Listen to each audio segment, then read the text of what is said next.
안녕하세요. 친환경 산업 정보를 심플하게 전해드리는 심플리에코입니다.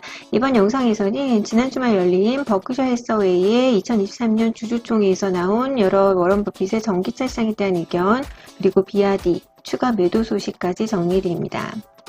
먼저 워렌 버핏과 찰리 먼거의 그 전기차 시장에 대한 전반적인 코멘트 살펴볼 텐데요. 주주총회에서 여러 가지 질문에 그들의 의견에 대한 그런 주고받은 문답식으로 좀 진행이 됐었잖아요. 그래서 많은 그 질문과 관련된 답변이 있었습니다. 그래서 먼저 전기차 시장의 승자는 누구냐? 워렌 버핏은 승자는 없다라고 생각을 하고 있습니다.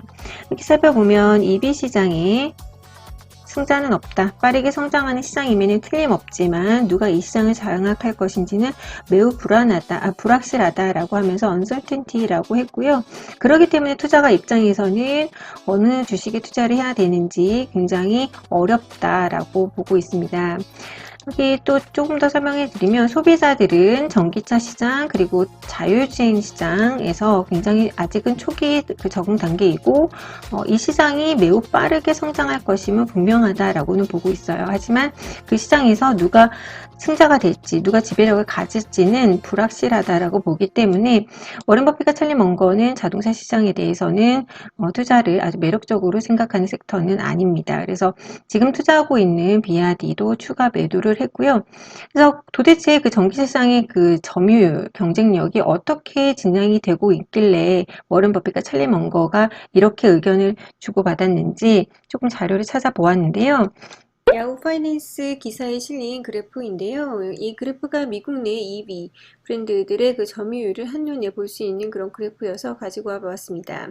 S&P 글로벌 모빌리티 자료를 활용해서 좀 움직이는 그래프를 볼 수 있어요. 한번 보시면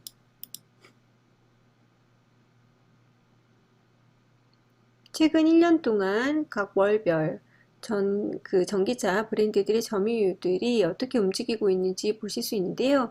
테슬라 같은 경우에 2022년 1월, 그러니까 한 1년 정도 전쯤만 하더라도 점유율이 70%가 훌쩍 넘었었어요. 그런데 2023년 1월 기준 현재 점유율은 54.3%를 차지하고 있어서 약 10% 이상 하락했다라고 보시면 되고, 그 사이에 여러 그 전 세계 전기차 브랜드들이 지금 각 추천을 벌이고 있는데요. 현대 5.4%, 복스바겐 6%, 포드 8.4%, 그리고 GM이 1년 전에 거의 0%였는데 현재 9.9%의 점유율을 차지하고 있습니다.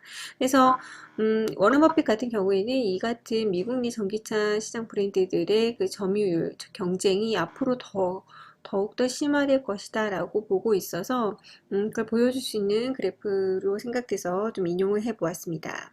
그래서 앞으로 이렇게 미국 내에 또 전 세계의 EV 브랜드 점유율이 경쟁이 강화가 될 것인지 아니면 그 전기차로부터 시작한 그 가장 선두주자였던 테슬라가 다시 본연의 자리를 확고하게 지키고 치킨 게임에서 승자가 될 것인지는 조금 지켜봐야 될 것 같습니다. 관련돼서 워렌 버핏의 테슬라에 관한 의견도 피력을 한 부분이 있어서 기사를 가져와 보았는데요. 일론 머스크가 버크셔 해서웨이 그 회사 차원에서 테슬라에 투자를 해라 라고 어디선가 언급을 했었나 봐요. 그래서 일론 머스크의 언급에도 불구하고 워렌 버핏은 테슬라에 투자하지 않는다 라는 부분을 설명한 그런 기사 내용인데요.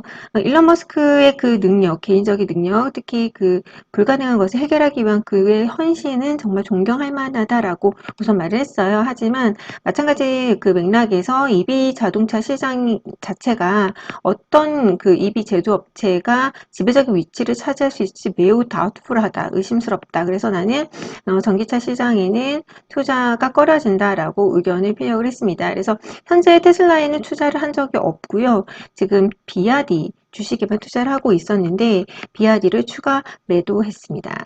그래서 관련된 기사 이제 국내 기사도 있어서 가지고 와 보았는데요. 먼저 5월 8일 공시된 그 홍콩 증권거래소 그 공시 자료에 따르면 버크셔 회사에는 비아디 주식 약 200만 주 가량을 매도를 했습니다. 그래서 비아디 지분율이 기존 10.9%에서 9.87%로 떨어졌는데요.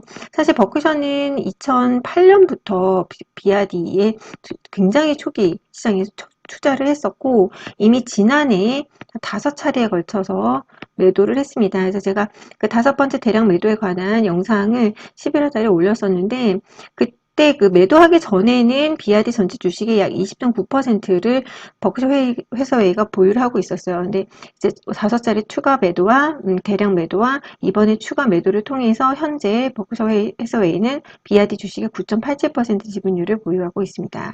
그래서 이 부분에 대해서 그 워렌 버핏은 이렇게 얘기를 했습니다. 왜 그렇게 비아디를 또 추가 매도를 했습니까? 라는 그 라스트 세일즈 그 최근 그 매도에 대해서 버핏은 나 일론과의 경쟁은 원하지 않는다. 라고 했대요. 그래서 일론의 그 개인적인 능력은 정말 높이 사는 것 같아요. 그러면서 여기 이제 찰리 먼거가 애드하기를 우리는 또 그렇게 우리 회사는 그렇게 큰 페일리어, 실패를 원하지 않는다라고 웃으면서 얘기를 했다고 알려져 있습니다.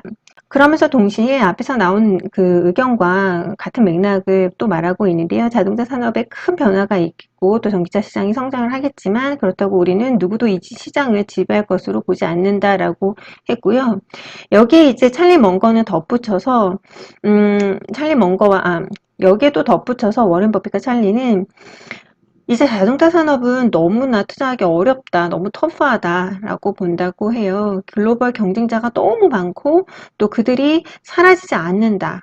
라고 하면서 한순간에는 그들이 그 특정 기간에는 승자처럼 보일 수 있을지라도 퍼머넌트하게 그 영구적으로 승자 자리를 지키지는 못한다라고 보면서 포드 얘기를 잠시 들었다고 합니다. 버핏은 헨리 포드가 모델 T로 전 세계를 지배할 것 같았다. 하지만 20년 후에는 결국은 손실을 보지 않았느냐라면서 이제 포드를 비유를 들었다고 합니다. 그래서 지금 보시는 이 모델 T는 포드가 이제 내구성과 특히 처음으로 대중적인 가격 경쟁력을 앞서서 1908년에 출시한 차인데요. 당시에 이제 미국의 대중적인 자동차 시대를 열어준 모델로 아주 높은 평가를 받았고 큰 인기를 끌었다고 합니다. 하지만 20년 후에 이제 GM의 쉐보레 또 여러 후속 신차에 밀려서 1927년에는 결국 단종을 했다고 알려져 있습니다. 그래서 결국 전기차 시장도 이렇게 될 것 같다라는 것을 함축하면서 이 모델 T를 비유로 들었었는데요. 마지막으로 버크셔 해서웨이의 탑30 보유주 한번 가지고 와 보았는데요. 이제 2022년 말 자료이고 많이 아시겠지만 애플이 전체 포션에서 30% 이상을 차지하고 있습니다. 그러니까 주식 자산 안에서요. 그리고 이제 뱅크 오브 아메리카, 쉐보레, 코카콜라, 아메리칸 익스프레스, 크래프트 하인즈, 옥시덴탈 페트리온, 무디스, 그리고 액티비전 블리자드, 또 HP, 또 헬스케어 회사 등을 가지고 있는데요. 이제 애플에 관해서도 이 주주총회에서 여러 가지로 언급이 많이 나왔었어요. 그래서 거의 극찬을 했는데요. 그 중에서 이제 예를 들어서 미국 내에 한 일반 가정이 차가 한 대 있고 두 번째 차 구입을 고려할 때 이 두 번째 차 구입보다 오히려 아이폰을 사지 않을까라면서 농담을 했다고 해요. 그래서 그만큼 아이폰의 생태계를 아주 극찬을 하고 있고 또 관련해서 5년 후, 10년 후에 애플이 어느 자리에 있을지 우리는 짐작하기 쉽다. 하지만 현재 EV 브랜드들이 5년 후, 10년 후에 어느 자리에 있는지 짐작하기는 매우 어렵다라는 코멘트도 했다고 합니다. 그래서 워렌 버핏과 찰리 먼거는 이제 EV 시장에서는 이제 투자 매력도가 있는 회사가 딱히 없다라고 보는 게 이제 맞는 것 같고요. 또 하지만 또 이제 2차 전지 시장은 또 다를 수도 있을 것 같아요. 그래서 이상 버크셔 해서웨이 그 주주총회 때 나온 워렌 버핏과 찰리 먼거의 여러 가지 그 EV 시장에 대한 의견 그리고 비아디 추가 매도 소식까지 정리를 해드렸습니다. 그래서 이번 영상도 마음에 드셨다면 구독, 좋아요 눌러주시고 오늘도 영상 끝까지 시청해주셔서 감사합니다.